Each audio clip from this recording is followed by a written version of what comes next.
Hi పిల్లలు, good morning. ఈరోజు ఒక మంచి కథ తెలుసుకుందాం. ఆ కథ పేరేంటో తెలుసా?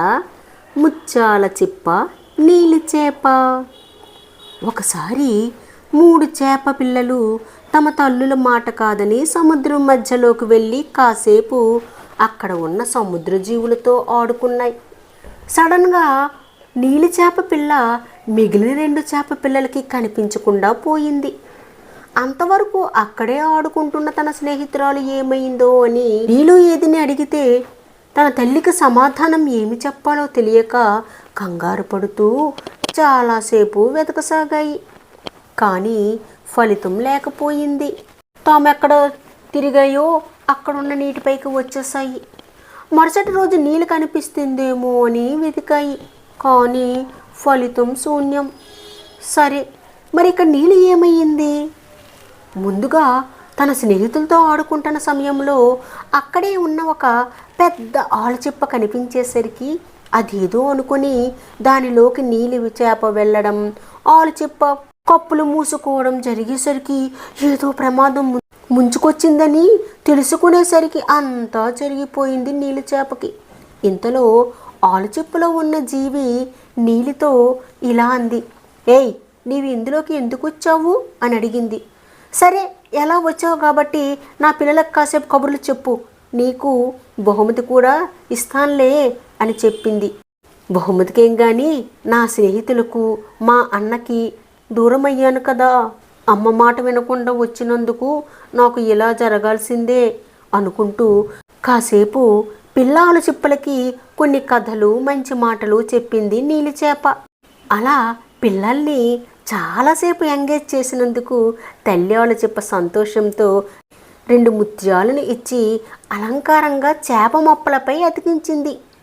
అవి చాలా ప్రత్యేకతను తెచ్చిపెట్టాయి నీలి చేపకి. ఈలోగా సముద్రంలో అలజడి బయలుదేరింది.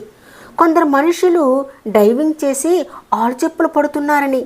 బయటకు రాని నీలి చేప మిగిలిన వాటితో లోపలే ఉండిపోయింది. వలలో మిగిలిన వాటితో ఈ ఆలుచిప్పతో పాటు నీలి చేప కూడా చిక్కుకుంది. అలా మనుషులు వలలో పెట్టిన ఆలుచిప్పలను సముద్రపు ఒడ్డుకు తెచ్చారు.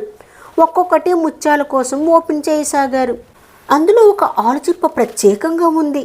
ఆ ప్రత్యేకమైన ఆలుచిప్పలో నీలి ముత్యాల చేప ఉండడంతో ఆ చేపను వారు ఆ దేశం యొక్క రాజుగారికి ఇవ్వడంతో మహారాజు తాను నీలి చేప ప్రత్యేకతకు ఆశ్చర్యపోయి తన యొక్క మాటలు రాని కుమార్తెకి ఇవ్వడంతో ఆ రాజకుమార్తె చాలా ముచ్చటపడింది.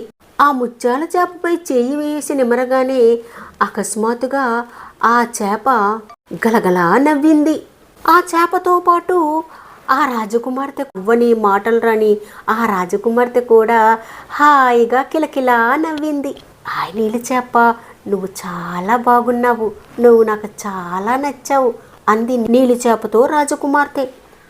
అలా ఎన్నడూ మాటలు రాని తన కుమార్తె మాట్లాడేసరికి రాజు ఆనందం పట్టలేక అదంతా నీలి ముత్యాల చేప మహిమ అని ఆ చేపను రాజకుమారి గదిలో ఒక మంచి పెద్ద గంగాళంలో నీటిని పోసి అందులో ఈ చేపను ఉంచాడు.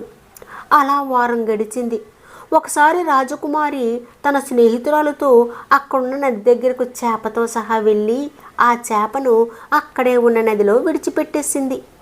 నీలిముత్యాల చేప కృతజ్ఞతగా రాజకుమార్తెను చూస్తూ ఈదుకుంటూ సముద్రపు వైపు ప్రవహిస్తున్న నీటి ప్రవాహంలో కలిసిపోయింది. అలా సముద్రాన్ని చేరుకున్న నీలిముత్యాల చేప తన 2 స్నేహితురాలు దిగాలుగా అక్కడే తిరగడం చూసి, "ఓయ్ స్నేహితులారా, నేను మీ నీలిని" అన్న మాటలు విని గబగబా దగ్గరికి వచ్చి మొప్పలపై ఉన్న ముత్యాలను చూస్తూ అవి ఎలా వచ్చాయో అర్థం కాక తరువాత విషయాన్ని తెలుసుకోవచ్చులే అని తమ స్నేహితురాలిని తనివి తీరా కౌగులించుకున్నాయి మిగిలిన 2 చేపలు. తర్వాత తమ తల్లుల దగ్గరికి తీసుకువెళ్ళాయి ఆ నీలి ముత్యాల చేపను.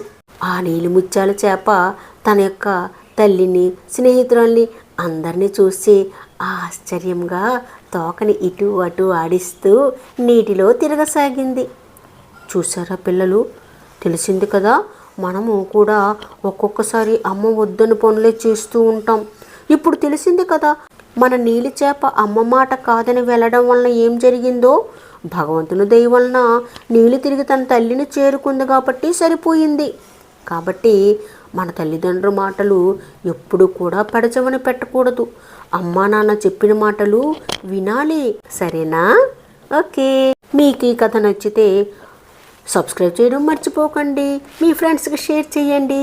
Thank you for watching.